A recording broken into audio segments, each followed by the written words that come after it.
If you like big resorts, theme parks, and places like Orlando and Las Vegas for your vacation, then you're probably going to like Royal Caribbean. The ships are resort destinations in their own right. I'm Gary Bembridge, and this is my Royal Caribbean tips for travelers. At the time of recording, their fleet has 28 ships in service or under construction and includes most of the world's largest cruise ships. In fact, 4 of the top 5 biggest ships are Royal Caribbean ships.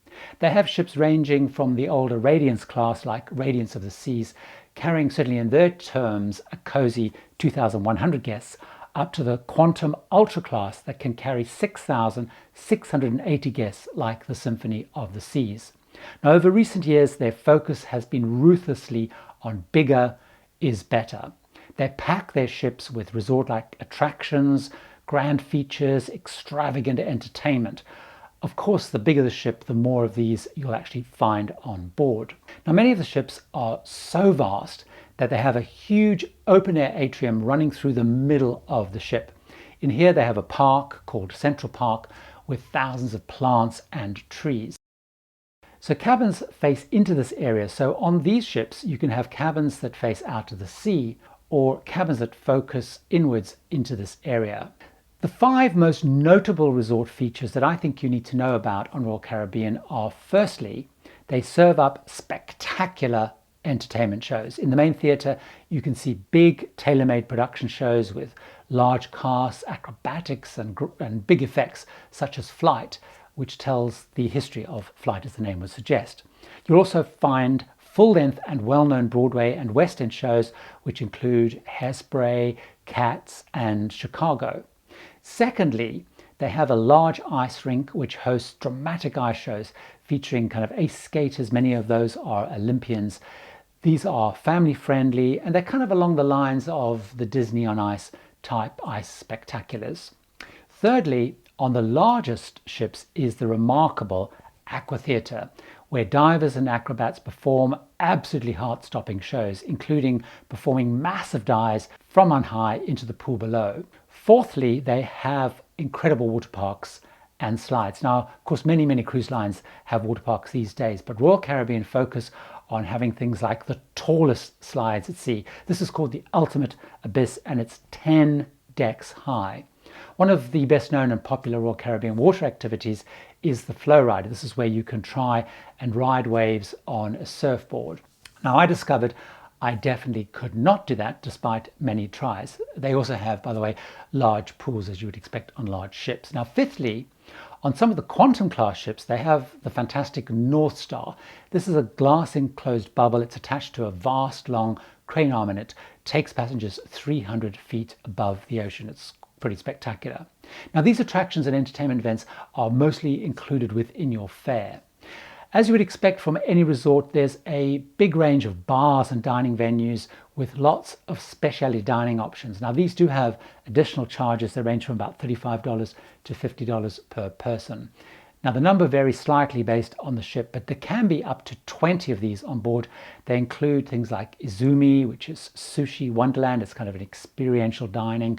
Jamie's Italian from the UK celebrity chef Jamie Oliver, Giovanni's Table, Italian also, Teppanyaki, Japanese, Johnny Rocket's American Diner, Chops Grill Steakhouse, Hooked Seafood, and lots of other restaurants based on different regions of the world. Many ships also have a Starbucks, which I always appreciate, rightly or wrongly. Now, eating, by the way, in the main dining room and the Windjammer Buffet are actually included in your fare, so you don't have to pay to eat.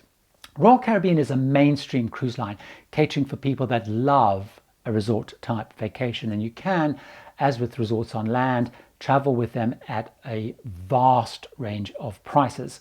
You can find really competitive low fares for their smaller inside and ocean view cabins, but you can also cruise in a glitzy vast suite that will cost you up to $80,000 a week.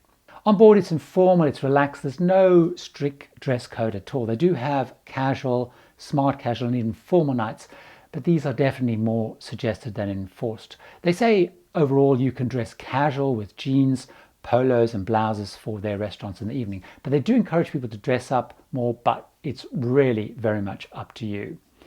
The line attracts a lot of families, not surprisingly, with those features, and they do have really great large kids clubs. It's also a popular choice for multi-generational and extended family vacations because there's lots of cabin and cost permutations, so they can suit the different needs of people within those groups. You'll also find a lot of younger couples that like lots of entertainment, things to do, bars, dining on board, so resort type people. They're less good, in my view, for solo travelers because despite their ship size, they don't have that many solo cabin options across the fleet, unlike, say, their competitor Norwegian Cruise Line that has a whole solo cabin area on many of their ships. So traveling solo on Royal Caribbean often means big surcharges for single occupancy.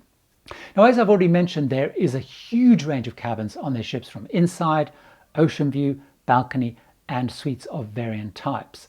They have a great range of family cabins and also accessible cabins across those classes as well. One of the innovations they introduced are these virtual cabin windows, balconies that are on many of the inside cabins. And what they do is they show video images real time of outside, so it helps make those feel kind of less closed in. The choice of cabins is wide, it's quite complex, so you probably should use an agent that knows the ships to help you choose the right one for you. While the other cruise groups have private islands in the Caribbean, the most spectacular in terms of resort is Royal Caribbean's Perfect Day at Coco Cay. They actually have two private islands, Coco Cay in the Bahamas and Labadee in Haiti. They spent a reported $250 million developing the features on Perfect Day, such as a 135-foot water slide, 1,600-foot zip line course. There are also restaurants, cabanas, infinity pools, so much more. It opened in 2019. They incorporate it now as a stop on many of their Caribbean cruises out of Florida. It's definitely the most spectacular of all the cruise line private islands, catering, of course, for that resort-loving traveler that they attract on board. Royal Caribbean do operate across many areas of the world, but they tend to focus mostly on the three popular cruising regions. So that's the Caribbean, the Mediterranean, and Alaska. Their ports of call tend to be the big, popular ones, as they are, of course, limited in where they can call due to the size of the ships. They have big ships and they are therefore limited. Now, in the regions they operate, one of the things they do, which is great, is they sail out of a wide range of local ports, making access to Royal Caribbean easier for many people. So, for example, they sail Caribbean and North American itineraries out of Boston, Baltimore, New Jersey, Fort Lauderdale, Miami, Galveston, Los Angeles, Port Canaveral, Seattle, Tampa, and so on. In the Mediterranean, they sail out of Southampton, Barcelona, Ravenna, which is the port near Venice, Cicciavecchia, which is close to Rome, and then they also sail out of Copenhagen and Stockholm for their Baltic cruises. So Royal Caribbean is really worth looking at if you want to cruise the most popular cruising regions, visit the major well-trodden ports, but are looking for an embarkation port that's kind of close to where you live and is much easier to get to. Royal Caribbean is definitely for the resort lovers. Their ships are packed full of attractions and features. They're great for families, great for multi-generational travel, less good for solo travelers. But if you want a busy, active, energetic cruise line, then Royal Caribbean is definitely one to consider. I have loads more Tips for Travelers episodes packed full of cruising tips and advice. So why don't you actually go and enjoy another one of those right now?